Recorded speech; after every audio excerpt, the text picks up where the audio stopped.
about an hour ago, maybe like almost an hour ago. I wanted to get this video out there. I just want to say shout out to everybody, y'all respective time zones. Hope everybody having a cool day, cool afternoon, cool evening, and cool night. If it's hot, hope y'all stay hydrated. Hope y'all stay cool. You know, I hope no one is passing out or fainting. I hope everybody is really, staying healthy, staying cool, staying hydrated.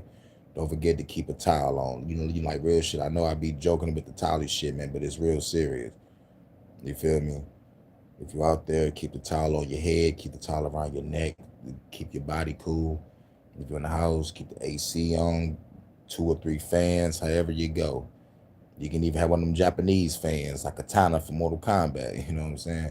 But I really hope everybody is all right. Real talk. But let's get off into it. We about to talk about chaos magic.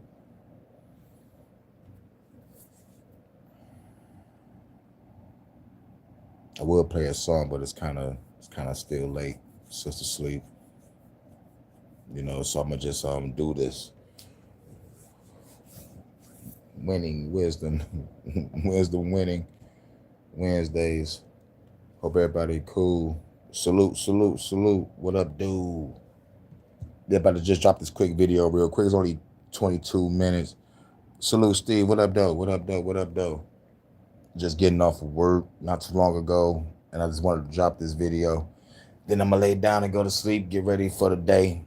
When I wake up, I'll go back live again. I probably might have an HHN, but I kind of wanted to get this out the way. I wanted to do this before work, but I did the parody shit. So make sure y'all check out my parody live. I did most of my parody songs for about an hour.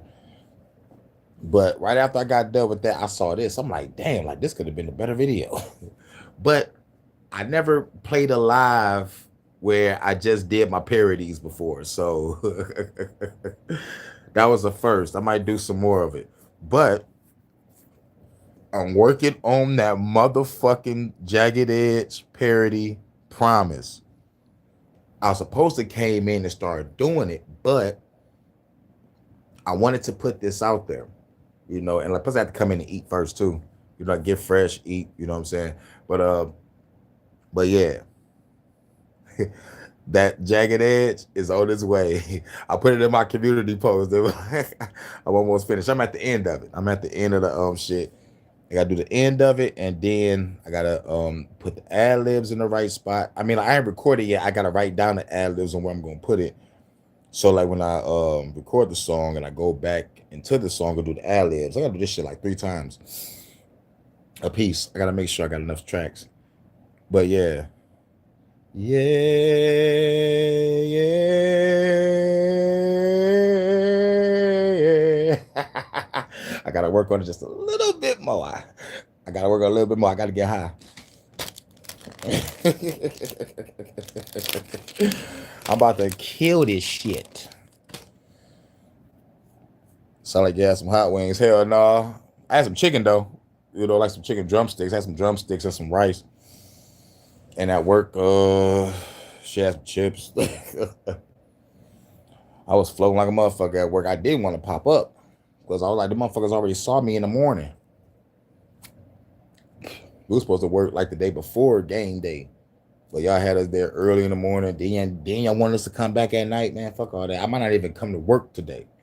But I gotta work today. Like this is a 3-day stretch. And then we're gonna be off for about a couple of days. Then we come back, and I think we do another week or some shit. Motherfucking shit, dog. They might have a motherfucker do the concert, man. Chris Brown and Usher is gonna be motherfucking down here, bro. Now y'all think it's just gonna be one fucking concert? These niggas is gonna stay down here for 3 fucking days. They pulling off a 3-day concert in Detroit. This is unprecedented. I've never seen this shit before. Not with Chris Brown and Usher. I understand 2 nights. Even comedians would do a 2-night event. I've never seen a 3-night event. Not this motherfucking phenomenal. You know, I'm like, yo, this is Chris Brown and Usher. It's over.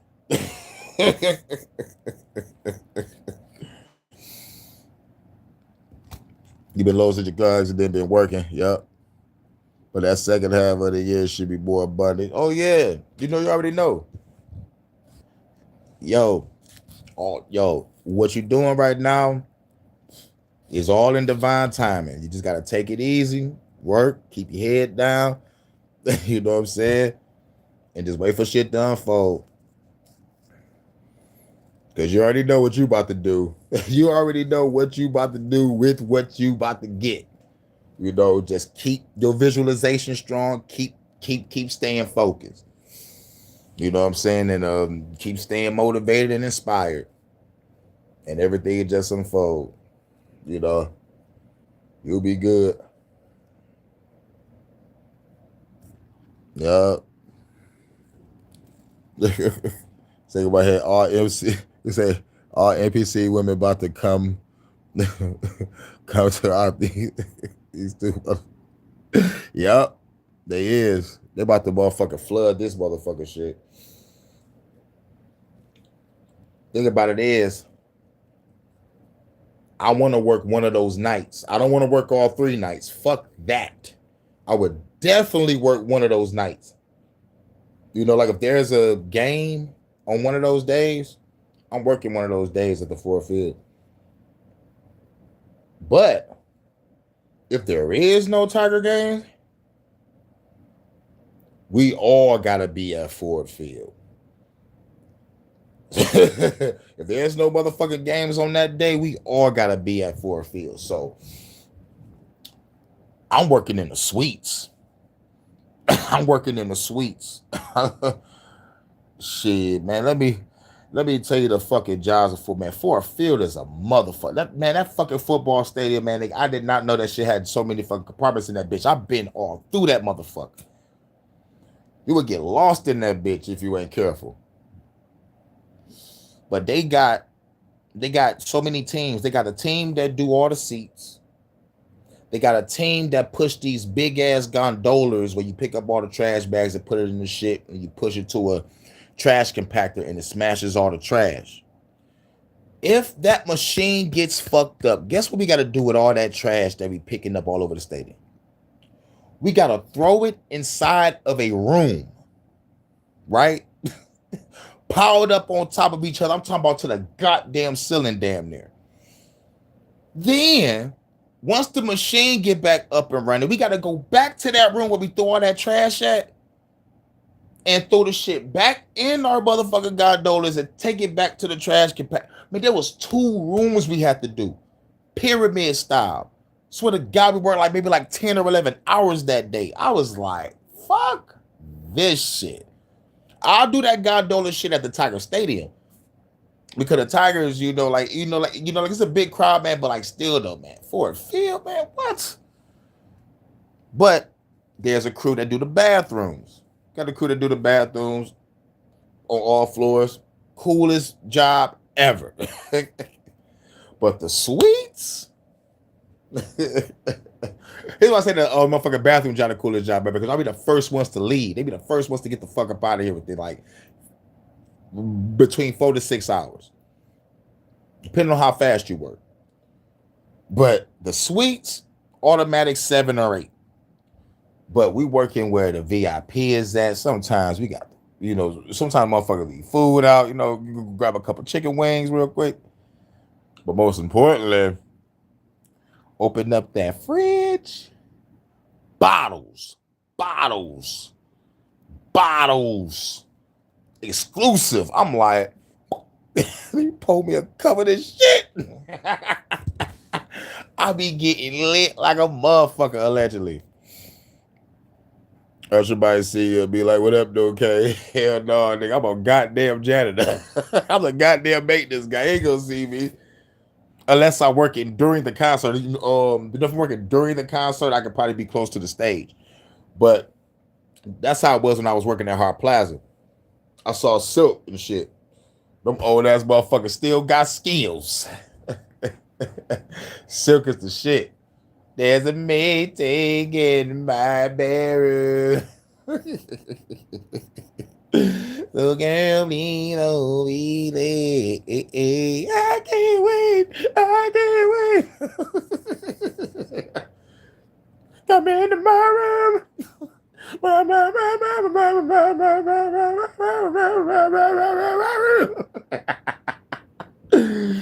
Oh man, I never seen New Edition close up, but they have been down to my city plenty of times. I've worked their concerts though, in the parking lot back when I was doing parking.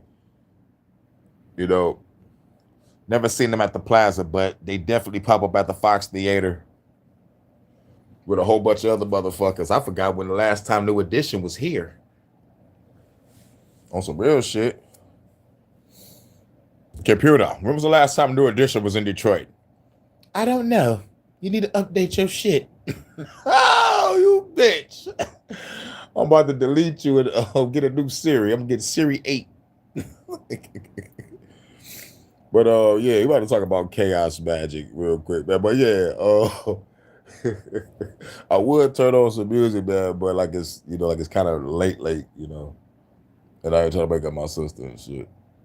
But definitely, definitely in the morning. You already know. They came to Savannah and it was lit. Hell yeah, it's New Edition. Now everywhere they go is lit. The only thing that makes me mad is this about New Edition. Tell Bobby Brown to lose weight or get the fuck up and dance. Nigga, everybody else dancing, nigga, like you in the background, nodding your head, sitting down and shit. Like Bobby, come on now. You was the most dancingest nigga in that group. Like, nigga. That's the only thing that pissed me off. I saw some shit online. I'm like, Bobby, what the fuck? Like, Jesus, nigga. Everybody else eating right, trying to stay healthy. Yes, you can see they old age, but your ass, you let yourself go, Bobby. You let yourself go, Bobby. Real shit, son. Need to get your fat ass to the gym, son. Like, damn, nigga, you worse than Mike Tyson, nigga.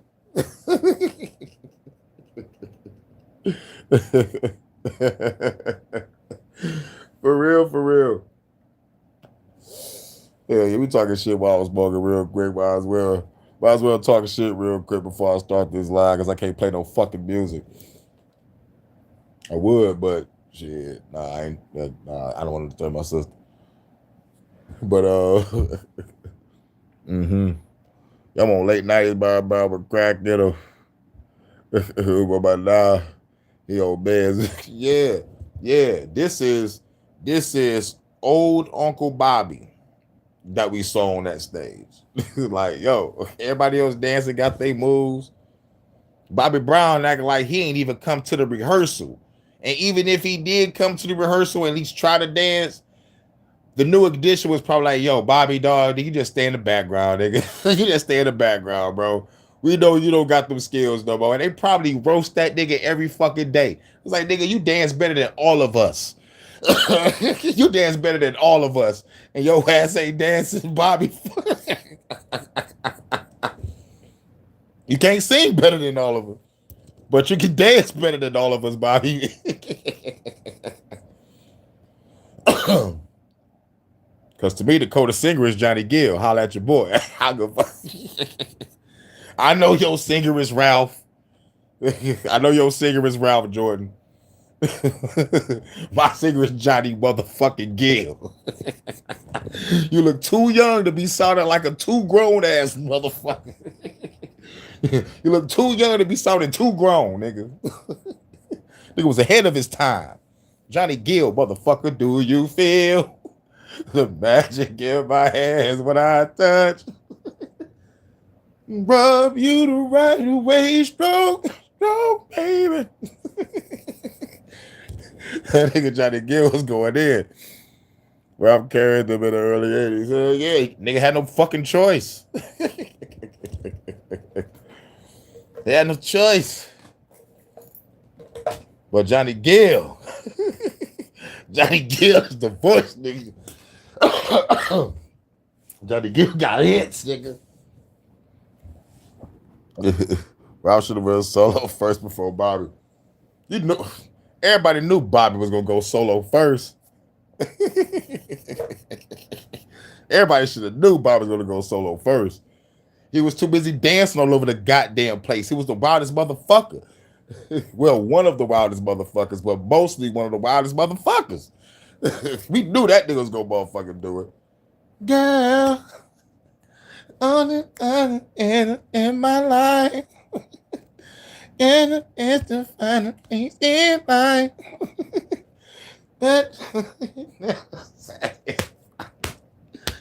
Oh, girl. As long as I've been giving my heart to you. That's my shit. You should be giving me your love too. Don't be cruel. That's my shit. You know about Bobby Brown. You know about Bobby.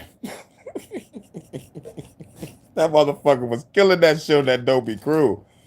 This motherfucker did a Ghostbuster 2 soundtrack. Too hot to handle, too cold to hold. They call it Ghostbusters in the King Control. A party for a bunch of children.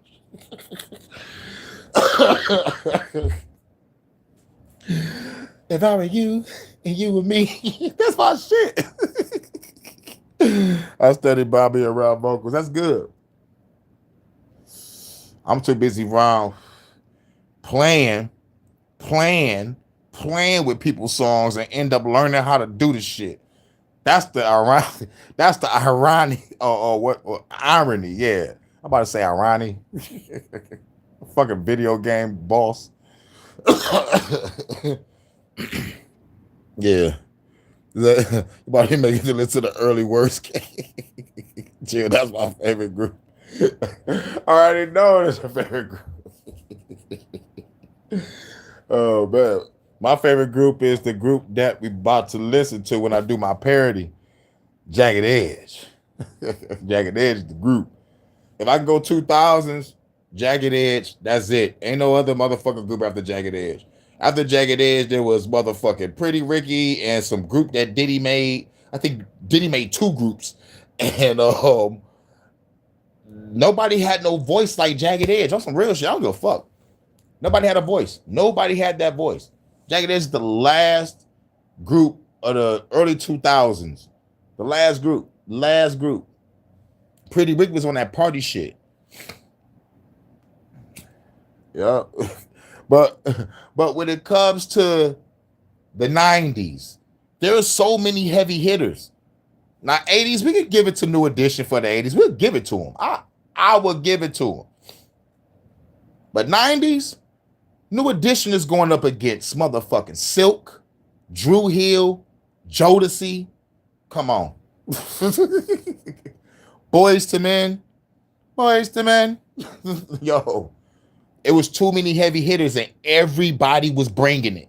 Everybody brought fire. You couldn't even know what to choose as a favorite group, so you listen to everybody.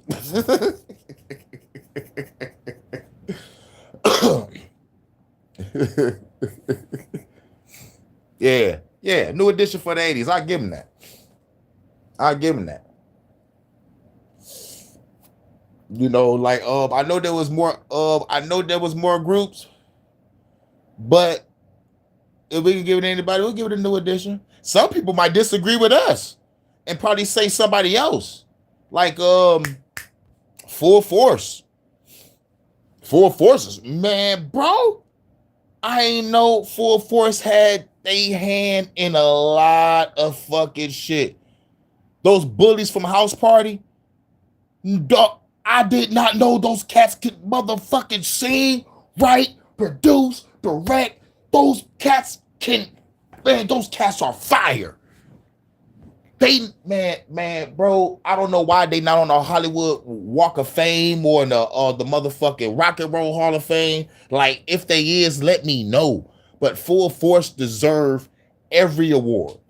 Every award. Even the humanitarian award. Lifetime Achievement Award. Motherfucking Writer of the Year. Records of the Year. Motherfuckers ain't know they was motherfucking ghost right behind the scenes for motherfucker, man. Full Force is the shit. Yep, Tony. I can't forget about them in the 90s too. And they was bringing it.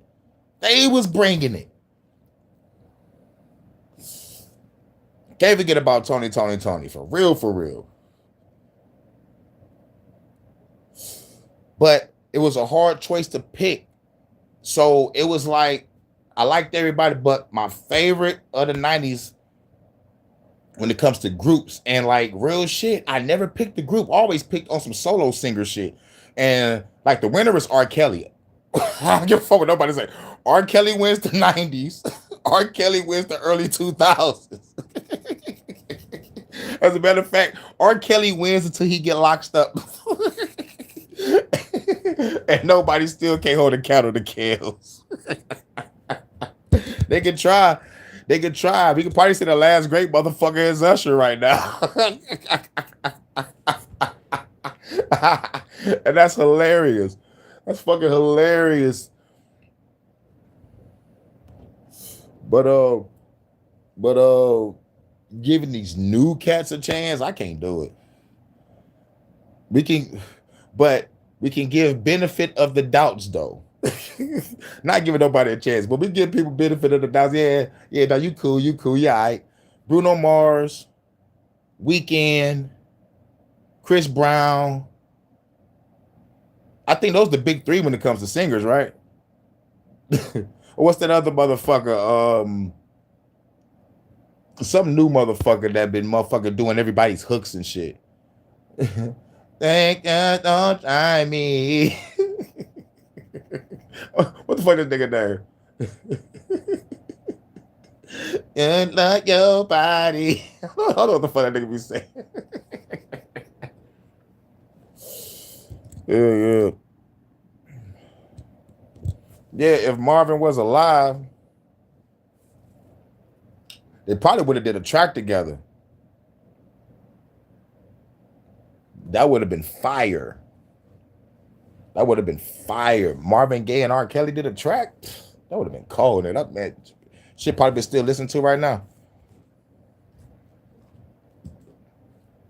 But you know how the AI do it. I bet you the AI can put some shit together real quick. R. Kelly and Mark. Oh my God. We just motherfucking made a hit, y'all. Because I know nobody ain't do it. We just motherfucking brought it up. So if y'all know how to work the AI, try to put R. Kelly and Marvin Gaye together, try to trademark that shit, but I highly doubt we could trademark it. But we have bragging rights because we did it first. I said it. Y'all do the AI shit because I don't have a computer. And break.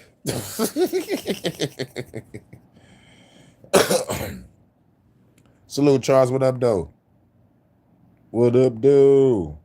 Said modern day mainstream. I would have top 20.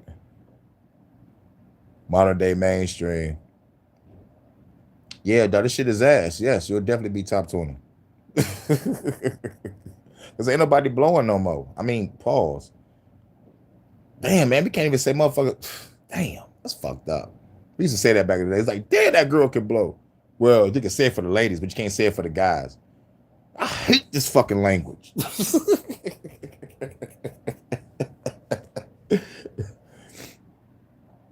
But yeah, R. Kelly made a song singing like Marvin Gaye called Planet. That's what's up.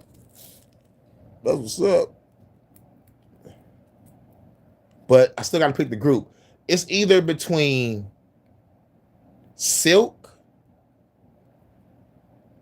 or Jodeci. It's between Silk or Jodeci with me. And I don't know who to pick.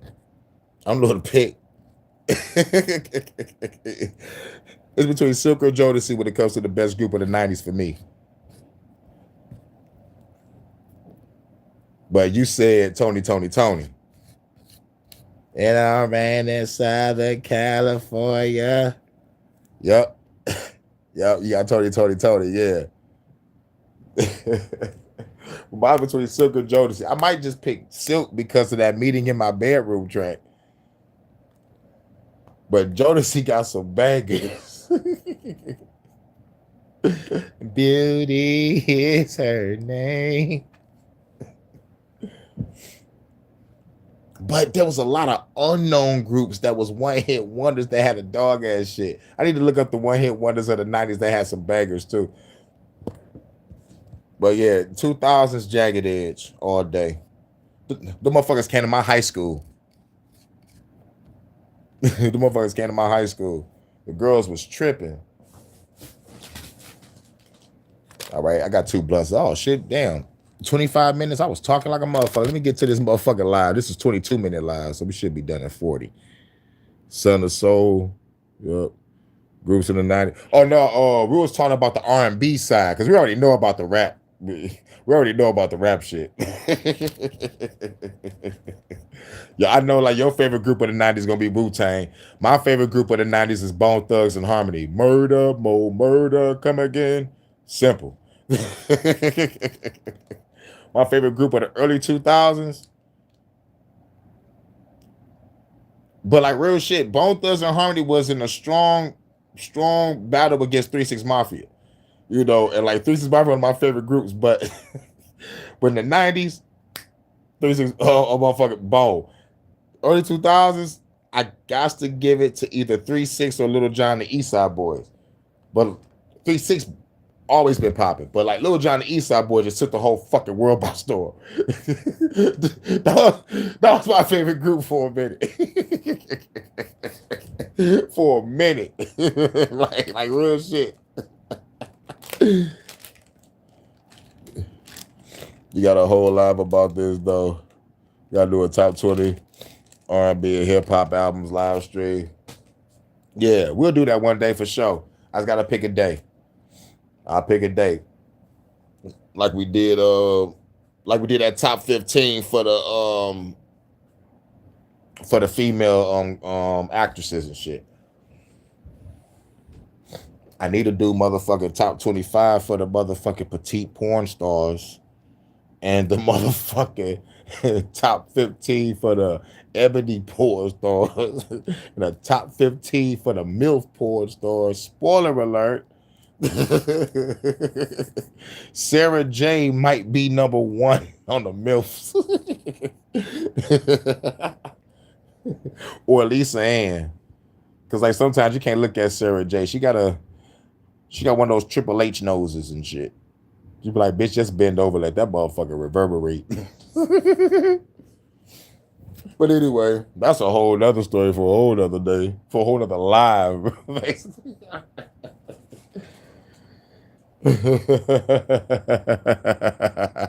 I'm stupid. I need help. I'll pop on the live stream. I bought a better dude. You can't put that word in there. You know they're gonna try to fuck you over. You're supposed to put corn. Yeah.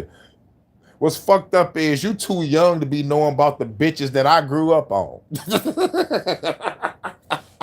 Cause those some old bitches.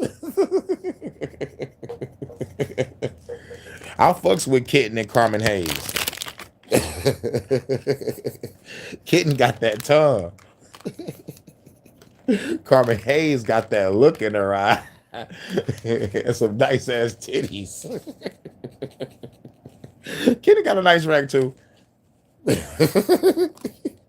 But Carmen is very alluring. You know, like she got that alluring look. And I never thought I'd use that word. She got that alluring look. King's first time using alluring, a motherfucking PlayStation achievement popped up like, bling. You just used the word alluring. All right, nigga, let me get to this motherfucker live. We're talking about chaos magic, y'all. Nigga, I thought you said you was 27. Wait a minute, you just turned 30? Dog, I'm in a whole nother fucking mind frame. I thought you was like 26, 27. You just turned 30. Shit. Damn. Shit.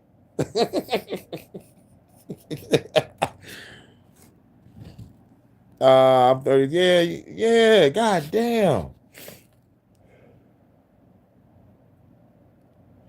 I met you when you was 26. Why did my mind keep your ass at 26?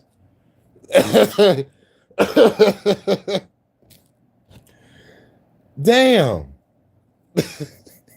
This is how you keep people frozen in time in your mind. This is why people be like, I'm gonna remember him the way I remember him in my mind. He was a good brother. He was 26. Nigga, he was 38. Damn, really? You sure? You smoke too much. Man, it ain't the weed. Don't blame the weed. I'm stupid, y'all. Let's get to it. Oh, we about to talk about chaos magic. All right. We talked for like 30 minutes. I'm supposed to be up out of here. But oh yeah. Shouts out to y'all. Hope everybody having a cool day, cool afternoon, cool evening, cool night. Y'all respect the time zones. It was a scorcher yesterday. It's gonna be a scorcher today. Hope everybody stay hydrated. Keep a towel on y'all. You know. Let's go. Diving in to the deeper mechanics of chaos magic, explaining it through the lens of alchemical transformation. I'm going to be explaining in depth how chaos magic principles can be tapped into to undergo significant dissolution of falsehood and undergo deconditioning of the psyche in order to develop optimal elasticity and adaptability between masks, personas, and roles. Chaos magic is a remarkably agile area of occultism because it was created specifically, or should I say conceptualized specifically, to maintain a practitioner's autonomy. It was developed at a time whereby predefined doctrines and complex ceremonial systems dominated the esoteric landscape. So chaos magic was essentially created as a form of rebellion to show you, as the practitioner, that you can attain any result that you want, depending on the belief that you have around your ability to tap into it and how. Bam. That right there saved my fucking crib from a fire. Ta-da! Meditation, visualization, affirmations, my own sigils, but most importantly, my visualization had to be on point and had to be in sync with my body and spirit of me being in a state of knowing, not just speaking that like I place protection on my apartment. You know, I have to know it. Like when I do this, I'm putting protection on my shit. When I do my symbols, when I, when I go to each room, this is protected. Not I ask for protection. No, I protect my crib. I place protection on my crib. I place protection on my home. I place protection on myself. I place a peaceful golden road in front of me as I walk to my destinations, rather to the bus stop, to the store, or the gas station.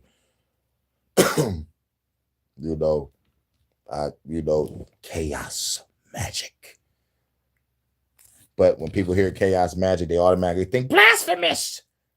You don't want to believe in Jesus. Like, nigga, fuck that. Jesus ain't saved me. He didn't get my mom off crack either. Made situations worse. And there's a study saying that prayer doesn't even fucking work. And there was another study that, I did the live on this. The motherfucking study showed that motherfuckers that got prayed for or know they getting prayed for, they end up getting worser. But people that are not being prayed for and don't know that, no one is praying for them, they get better. And then we implement what we like to call the placebo effect in certain cases. So yeah, it's a whole new ball game. Right? You got to say it and mean it and know it. When you know, that's right. Ceremonial magic is typically much more rigid and involves specific protocols for opening space, closing space, having specific tools, whatever that may be. Chaos magic, on the other hand, is there to be adapted. You can adopt paradigms, make them your own, and if you believe it works, then it will work. Ultimately, it was built off of the concept that there is not a single truth to anything, that reality can be perceived through different paradigms, but none of those paradigms is an optimal truth. And from a self-development perspective, the purpose of chaos magic is learning how to adapt your personal narrative according to different paradigms at different phases of your journey. So you may adopt a specific paradigm at a certain point in your journey that may serve you, and then you may reach a point whereby that paradigm no longer serves you. This is immensely empowering purely because it gives you as the practitioner the flexibility to pick things up and put them down as and when you want to. There are some... We're going back to what I say, find your truth and all the shit you read and study, apply it to your life, keep it rolling. You can pick it up, put it down. you know, something that puzzles you about some shit in a whatever culture book, but you will have a memory of, wait a minute, this reminds me of some shit and another shit. Wait a minute, let me go to that motherfucking shit and reference. You go back and reference some other shit and go back to ancient times and go back to an alternate power. You already know. Power. Your power, your inner power. Right. You don't want to put a verse is cool. Just let me know I'll figure something out. Told you I'm in a listening phase. but I already told you, like, right before you even did the shit. I was like, let me put a hook down, you know, because it'll save you the trouble of trying to add a verse. I was like, I just write a hook for you, you know. But once I put something down, it'll be down, you know, right now I'm just in the listening phase. You know, I'm just trying to find that right vibe. But if I can't find a vibe, I'll definitely let you know. But I was just gonna say a couple quick things and shit, you know, like a hook. Because I'm still in the same listening phase with Live and Learn. Yeah, y'all know what I said. Once the pen hit the paper, I got 48 hours. The pen ain't touched the paper yet. Once the pen touched the paper, I got 48 to 72 hours. And then that should be done. You know, and plus I work.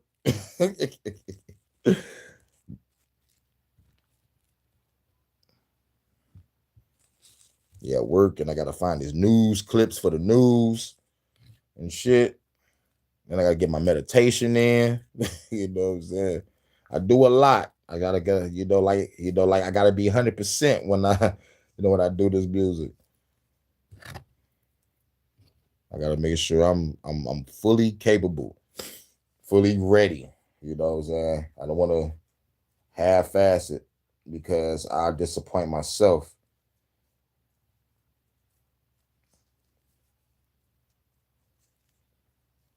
But yeah, where we at? Here we go. Practitioners who have said that chaos magic is broken. There are some practitioners that say that chaos magic is too chaotic, and it essentially stops a person from fully committing to a set paradigm. Some people that fuck with chaos magic said it's chaotic because some parts of it is. It depends on what type of motherfucker chaos magic you're doing and what you asking for, and probably what you motherfucking got to deal with when it comes to consequences of what you asking for. But it shouldn't be no consequences of anything you're asking for, because chaos magic, you know, like, it's supposed to be chaos. So like, it's, how can I put it? I ain't getting no negative effects from chaos magic, but some people do. I don't know why, but I haven't got it. You know, I look at myself as a pure being of light, infinite consciousness, infinite awareness. I got my white and gold heavenly garment on. You know that picture I showed y'all when I got the little golden helmet with the shit of, you know, like a motherfucker, like an ancient Egyptian shit. That's what I'm rocking in my heavenly realm, you know. that I created in my mind, and I got a council of me. You know, I had a council of kings and shit. There's a council of me, different thought forms, different personas, different entities of me, myself. One is more cooler, some are monstrous. You know, this is me. It's just sitting on the throne waiting to motherfucking kill a motherfucker. Yep. Yep. Exactly. Yeah, exactly. You know, the energy gotta be right. You know, I can't just be dropping any goddamn thing. Yep. But yep, different letters on my frequency. Yeah. Yep, different letters on my frequency or different consciousness that live within, or the different gods or the ancestors that I was in other fucking timelines, and I just created them back. I think I created them, but wonder if they motherfuckers like, nigga, it took you long enough to find us. Who knows? But I'm becoming one with self more and more every day. But motherfucker might call me crazy after saying what I just said, but okay, call me crazy. But y'all Christians believe in some believe in something that's on the outside that's not real. At least I'm on the inside. You know what I'm saying? We know we talk to ourselves, we talk to our higher self. When y'all talk to yourself, y'all niggas actually talking to nothing. Invincible entities creating egregores and parasitic motherfucking what they call it, what was it, what was it called, a spiritual parasite, something that feed off your shit. It's like I bet if the shit could have been manifested in reality, the picture of Jesus will be looking like that movie Akira, when the motherfucking boy turned into that monstrous blob. You know what I'm saying? If the thought form, yeah, parasitic thought forms. That's what it is. Parasitic thought form. That's what the fuck they worshiping. That's what Jesus is, a parasitic thought form. Now, if parasitic thought forms can be real, that motherfucker probably ugly as hell because everybody's putting all their attention in this Jesus shit and this Allah shit. Now, the Allah thought form might be a monster because, yo, nigga, a bomb on your chest and a scimitar weapon and a Karishnikov being manifested as a kaiju. Nigga, we all lost. We all lost. Sharia law, baby.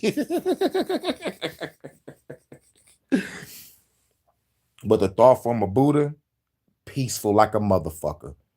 You feel me?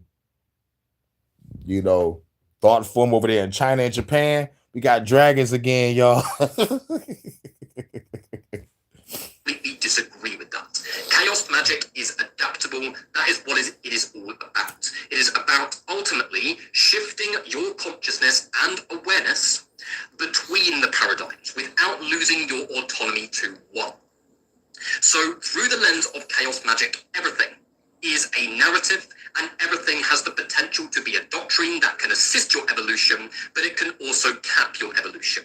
Religious paradigms can hold evolution for people who get involved in them. Yep. But the evolution that you undergo will only be within the remit of that paradigm, which means you are only autonomous to the point in which that paradigm allows you to be. So Christianity is a doctrine that can be adopted for your own evolution, but it can also cap your evolution. Islam can be adopted, and it can also cap your evolution. The same with other areas of occultism. You have the left-hand path and the right-hand path, which are filled with all kinds of doctrines that you can get involved with and identify with. The left-hand path tends to be the path that is associated with paradigms of self-deification and adversarial embodiment. But it is, of course, a paradigm and one way of perceiving reality itself.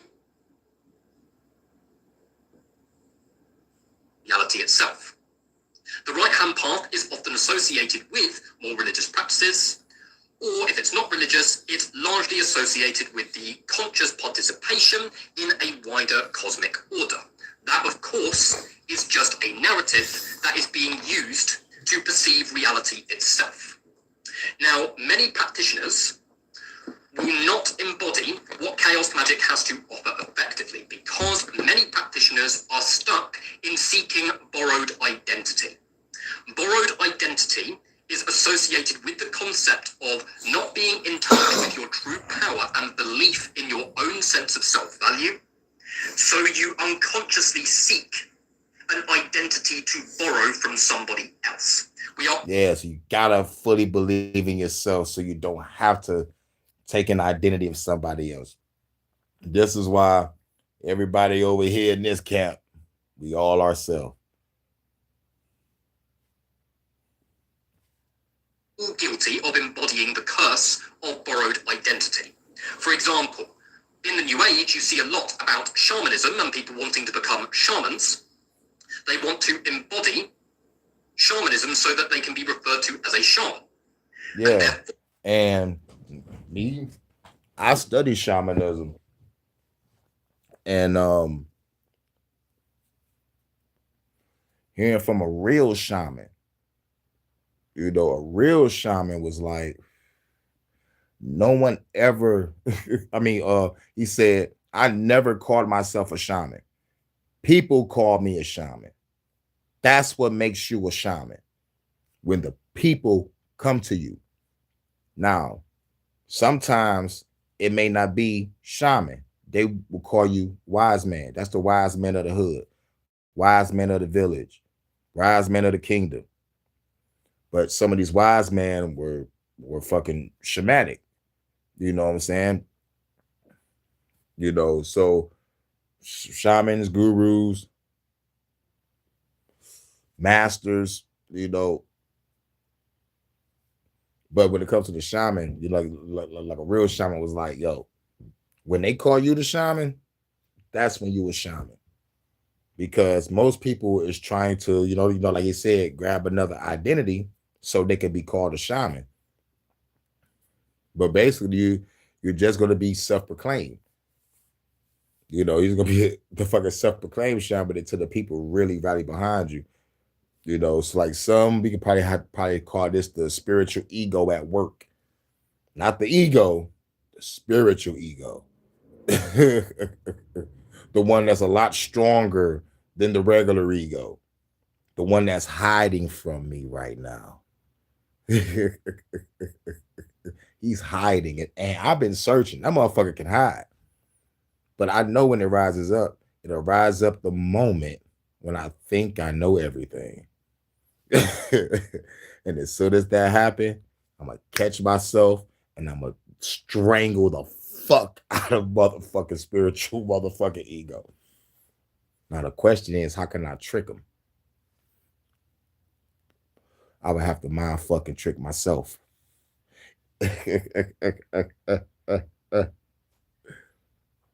But anyway.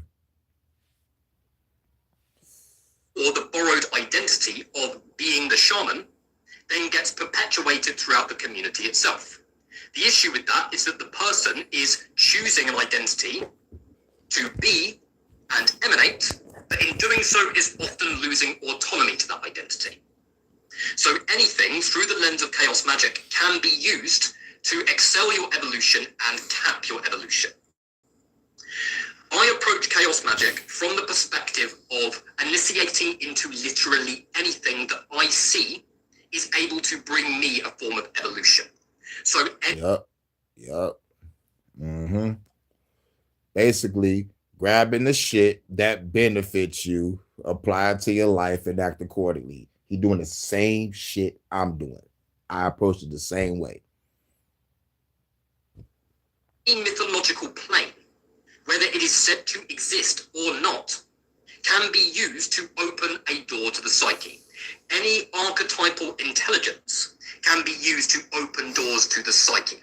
Now, there are many debates as to what are actual spirits and what are thought forms or egregores. I have And I talked about the egregores on one of these spiritual lives. The egregores.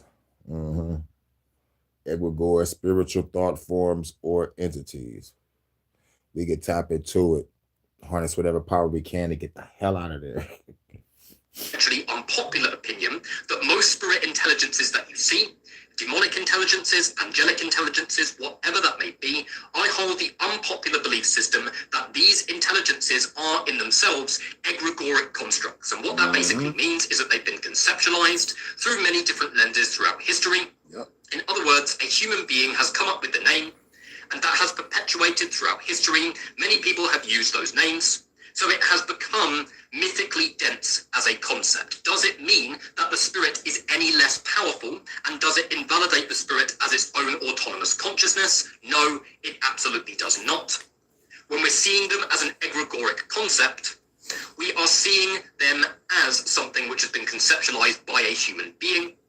And the fact that it has been conceptualized gives us the ability to tap into it. And any spirit intelligence is the same. I can tap into a dark matter intelligence and essentially give it a name and a form. And if I believe I am able to do that, then it will work without consecration. I have experimented without consequence. You could create your own entity, give it a name, and have power. Crazy work to people that think it's crazy work, but people think this shit is evil. No, this shit works. Where's your Jesus at? That's what I'm asking. My shit works. Where's Jesus?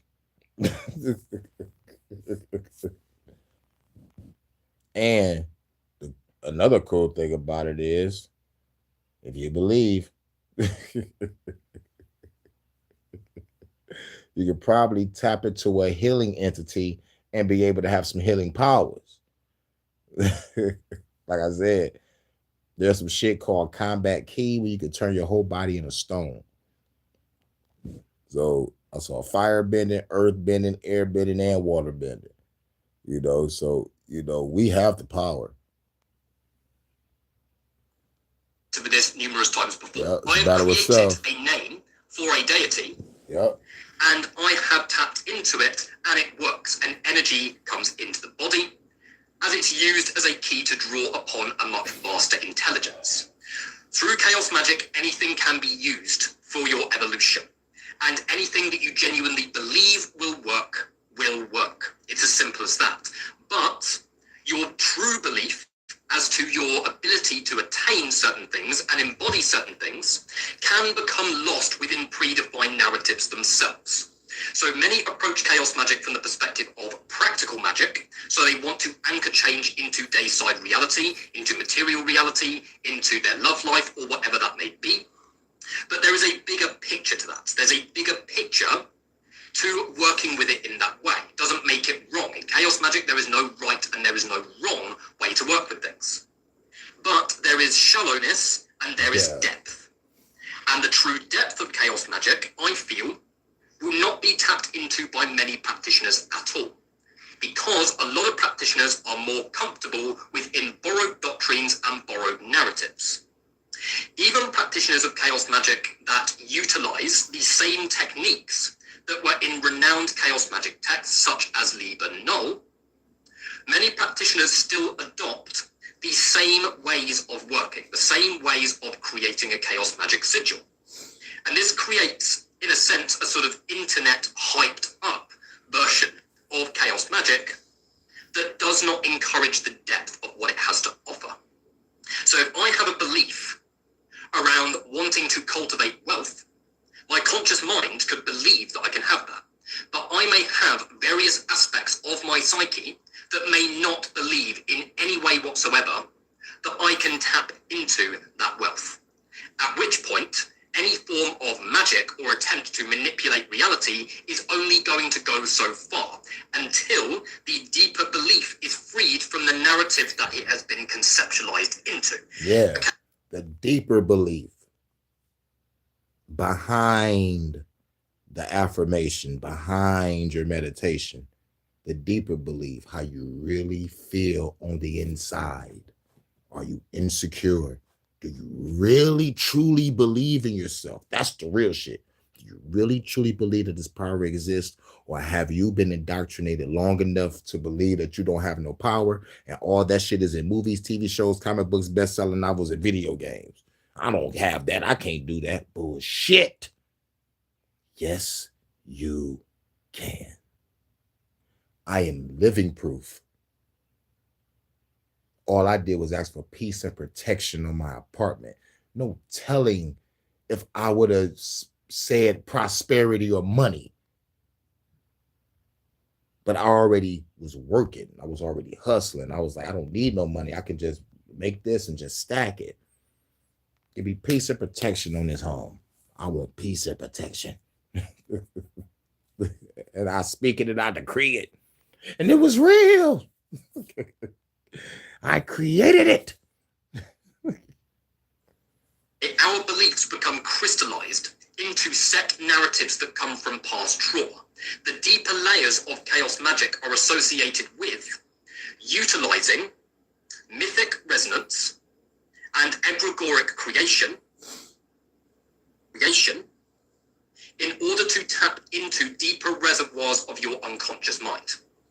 Learning how to decondition yourself beyond the narratives that you have learned to identify with. Now, you can adopt paradigms specifically to do that, and then you can put those paradigms down when you have done that.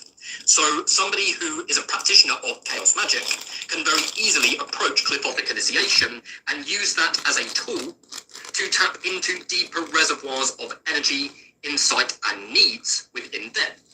Just the same as somebody who practices chaos magic can adopt an Enochian magic paradigm, but just strip away all of the noise and only adopt what it is that they actually resonate with and what actually works for them. Yep. And Enochian magic. Woo-wee. I had to stop for a minute because there was so many goddamn symbols and motherfucking angels to memorize.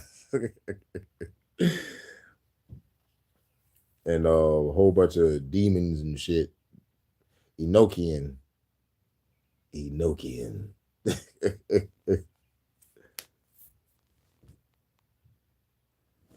Now, many ceremonial practitioners or practitioners who are bound to set doctrines are going to see chaos magic as immensely blasphemous. Okay, Yep. As I said, there are many practitioners who see chaos magic as a broken system. The only reason people see it as broken is either because they are overly attached to dogma, Yep. they borrow identities from other areas of spirituality, Yep. or they are only seeking things that have historical value. They are only seeking things, ways of working that are backed up by history. The point is that history is supposed to be adapted. Everything is supposed to be adapted. Everything is supposed to be adapted. Everything is supposed to be worked with in a different way, in accordance with where the collective consciousness is at that time. So any magical practice or spiritual belief system can be adopted by the practitioner of chaos magic, worked with in that way, and then discarded when it has run its course or when it has actually fulfilled its purpose within that practitioner's life. But of course, there are going to be deeper layers to the system. There are going to be deeper layers to what you can engage with. Basic chaos magic is, how do I create a sigil? How do I create a servitor? How do I do this? How do I do that? How do I create this? Deeper chaos magic is going to be associated with asking the question, why you want that in the first place, and what narrative you are holding onto that may be either stopping you from embodying that, or ultimately understanding the narratives that have fueled that desire in the first place. Because often we can have desires to anchor practical level change, but these desires can come from a place of unprocessed pain. So the deeper areas of chaos magic are about learning how to conceptualize your own systems to access deeper portions of your own mind. For example, I could create a lineage of beings and give these beings set names. A little bit like the Goetia. I could conceptualize princes, I could conceptualize presidents, and work up that way however it wants to go. and set specific names and lineages to these beings. Easy enough. Does it mean that it is any less valid than anything that appears throughout history? Absolutely not.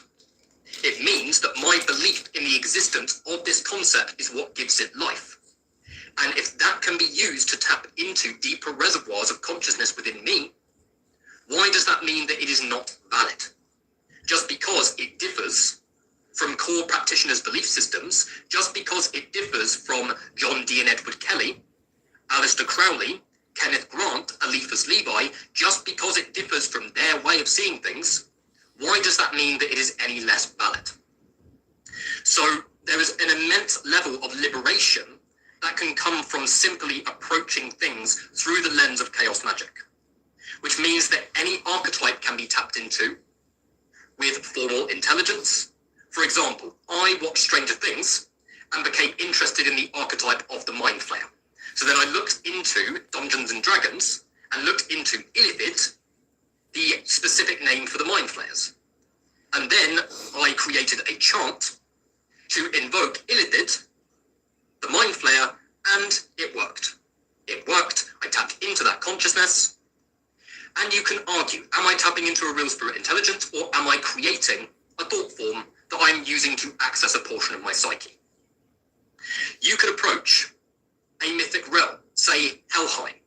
Approach Helheim, look at what Helheim represents: death energy, land of the dead, place for lost souls, whatever that may be for you.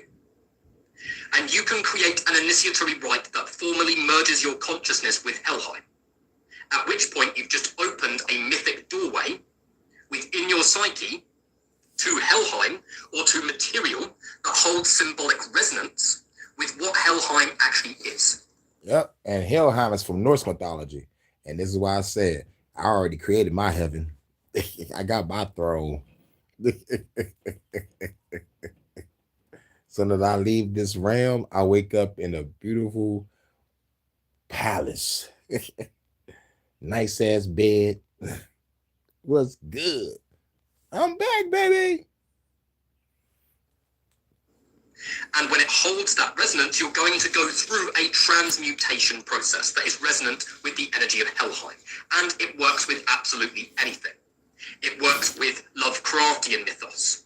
It works with storybook characters. It works with Spider-Man, Batman, the Riddler, whatever that may be. Anything can be used as a tool to access deeper portions of your own mind. What defines it is your own belief system. Okay, and the belief system, through the lens of chaos magic, is there to be liberated and then directed according to your will. Truth is adaptable through this particular lens. Truth is adaptable, but regardless of many people who still see themselves as chaos magicians, there is still an immense case of borrowed identity that hovers around occultism at large. Find your own way, create your own paradigms, create your own consciousness, and use these to activate deeper reservoirs of your unconscious mind. Use these to activate repressed potential within you. Anything works through this lens. The only thing that stops it from working is your own lack of belief in its ability to work. Yep. So it sounds simple, tapping into belief, and as long as you believe something will work, then it will work. It sounds, I admit, immensely easy. But in reality, it's much deeper than that. One's belief can be locked away in many different layers of identity.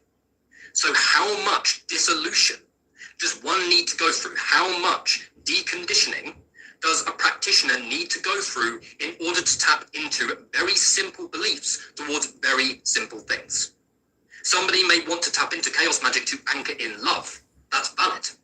And there's specific methods with sigil creation that can anchor that concept into the subconscious mind very quickly and easily. But if there are deeper belief systems around it not being possible to feel love or tap into love, then there's deeper work that needs to be done. If you didn't go to the ER after a car, seriously, I didn't go to the ER, and then there's deeper work that needs to be done. So the deeper adaptable truth of chaos magic is that it's there to essentially liquefy your sense of self. There to help you adapt your sense of self according to what you need in your path at that time. If that means adopting a paradigm, that's great. If it means adopting a particular belief system for a certain point, that is great. But true evolution comes from elasticity. And evolution within predefined doctrines is only going to be limited. What's more scary than there being no set reason for why you are doing what you are doing? What is more scary and what is more unsettling than you getting involved with these deeper aspects of self, getting involved with occult sciences, with spirituality? When you strip away all of the borrowed identities, what is more scary than there being absolutely no point to it at all, other than the point that you assign to it? Then it's very easy to fall into apathy for no other reason than, oh, I'm seeking an identity or a framework to try and adopt. So the real deeper area of this practice is going to be associated with, or should I say not practice, way of working, is going to be associated with what you believe you are able to attain. And if you do not believe you are able to attain something that you think that you want, then there's deeper deconditioning that is required. And in chaos magic, anything can be used as that. You can tap into darker archetypes to undergo that deconstruction. You can tap into lighter archetypes to undergo structural reconfiguration. It is open and adaptable.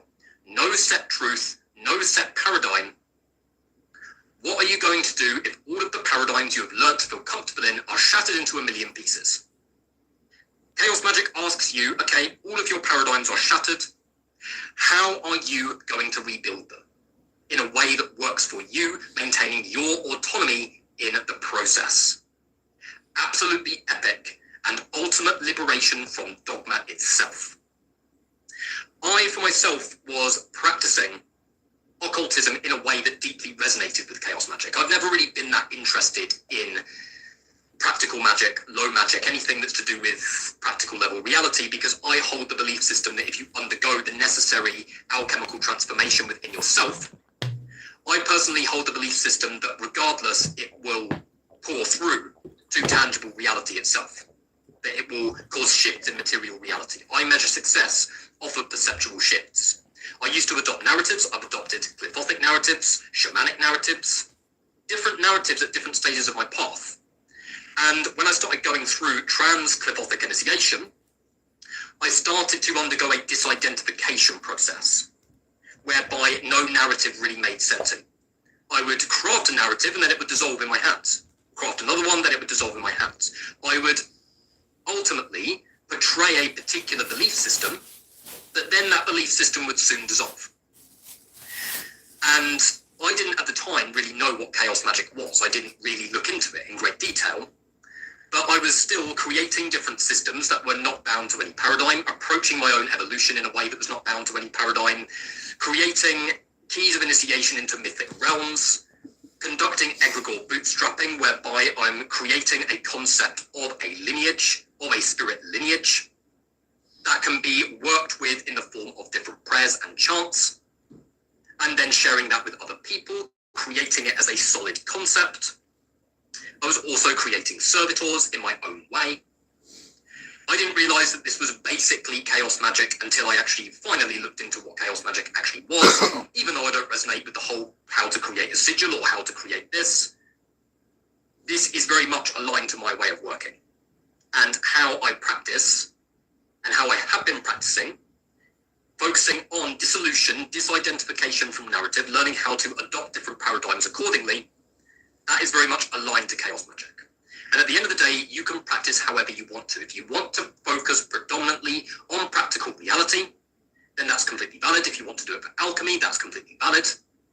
But in my personal experience, the depth of this practice comes from, or depth of this methodology comes from engaging with the deeper layers of yourself, engaging with deeper layers of psychic deconditioning to ultimately tap into what you are beyond it. And through this lens, behind every identity and every construct, there is another one that is waiting to dissolve.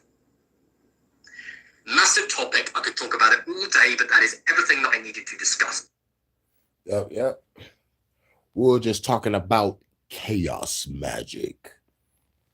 shout out to everybody. And chaos magic is, you know, you believing in yourself and using your visualization affirmation, and you manifesting what you truly desire. But you gotta be in sync, mind, body, and spirit, and have no doubts. You must have full 100% belief in yourself. You know, see yourself as the true God you say you are, or whatever. You know, you could even create entities and give it a name and a personality and embody whatever you created. You can also tap into other entities and gain intelligence. Unlock the doors of your mind. If they say we only using what 2-3% of our brain or whatever the fuck, well then we need to unlock our brain some more. And pop open them neurons, do some brain teasers, play some chess. You know what I'm saying? Learn another language. You know, that's how we unlock parts of our brain too. But the meditation, you know, we need it. Unlock that chakra system. But shout out to Monkey Man. You about to watch the playback. But we about to get up out of here. I'm about to go to sleep because I got off work by like shit, I can say probably 2 hours ago now. I need to give me some rest. I'll be up in the afternoon. I'll start another live. Hope everybody have a cool day, cool afternoon, cool evening, cool night. Shouts out to George, shout out to Monkey Man, shout out to Charles, shout out to Steve and Kev. Yep, what up, though?